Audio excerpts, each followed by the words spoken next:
So I made a big long video explaining every single character and it was very boring. So I'm going to shorten it down to who you should play based on each class, in my opinion, and why. First off, Revenant is very good for pushing teams if you know how to play him correctly. You cannot just push a team and die to a three-man. You got to push smart, but if you push smart, he is very good for aggressive play. Bangalore has kind of fallen off a little bit, but if you do pick Bangalore, make sure you do the two right upgrades so that you can be somewhat of a support character for your team. Fuse is pretty, just mediocre right now. I really wouldn't recommend it. Maggie is a little bit slept on solely for her gun running ability.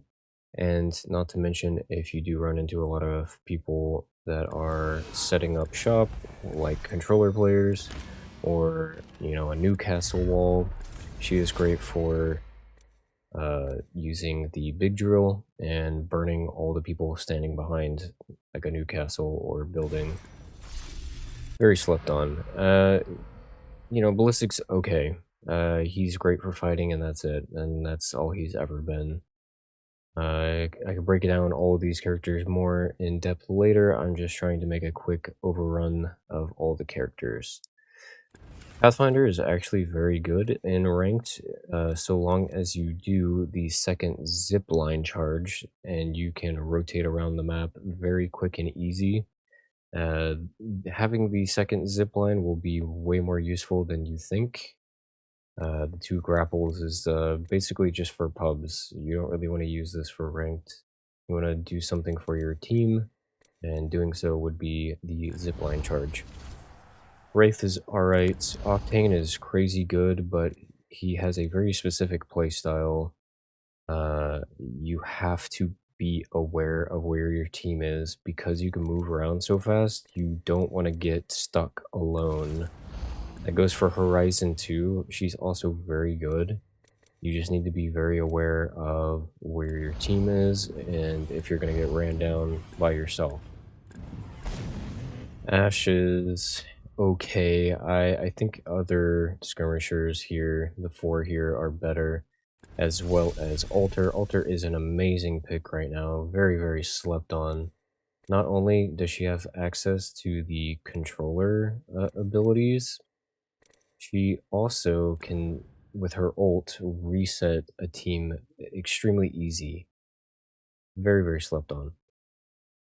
Crypto is very, very unique. Everybody is talking about these upgrades. I highly recommend doing the right upgrades. They are far better, in my opinion, to catch up to your team. Just because you can ult over and over again by scanning does not make it good, unfortunately. Because if you ult, they can heal, and then by the time they've healed fully, then you can ult again. It's pointless. I highly recommend just being able to push a team after you ult or while you're ulting, one or the other. So having both speed increase. I would love to do a video on crypto if anybody is wanting to try to learn crypto now that he's buffed. Valkyrie is an amazing pick. You cannot go wrong with Valkyrie. Her upgrades are always going to be the left on the first one, and then it's going to be situational based on if your team is playing with you or if your team is not playing with you.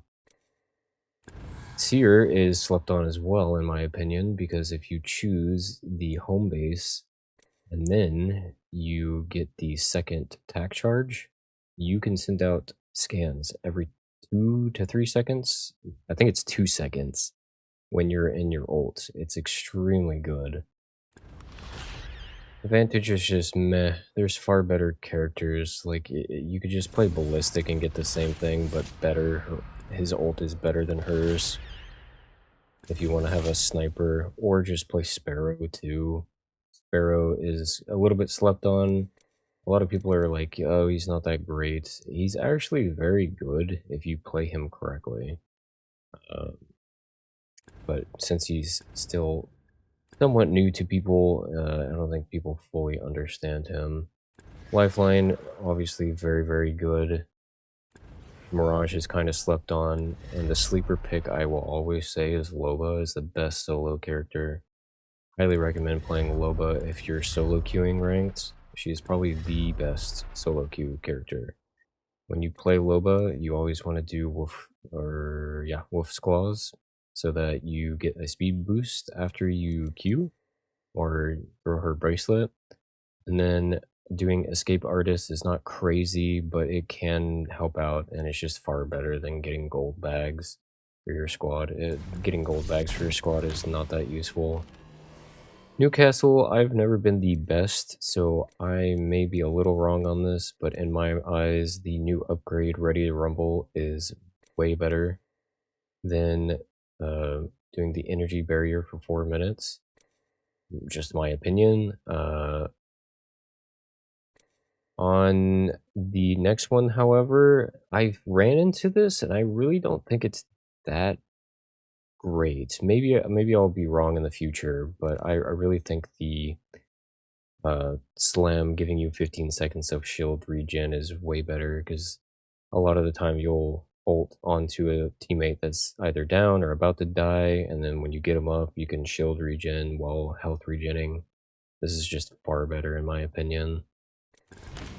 Conduit is also very good. Make sure you do split charge. And then all the controllers are very good other than Catalyst. Catalyst is just kind of meh right now, not the best. But yeah, if you need to know, Caustic is overpowered. He can have all his perks. I highly recommend, if you play Watson, to do the support upgrade so that you can be like a support when you play Watson. I feel like it's far better than this, my opinion.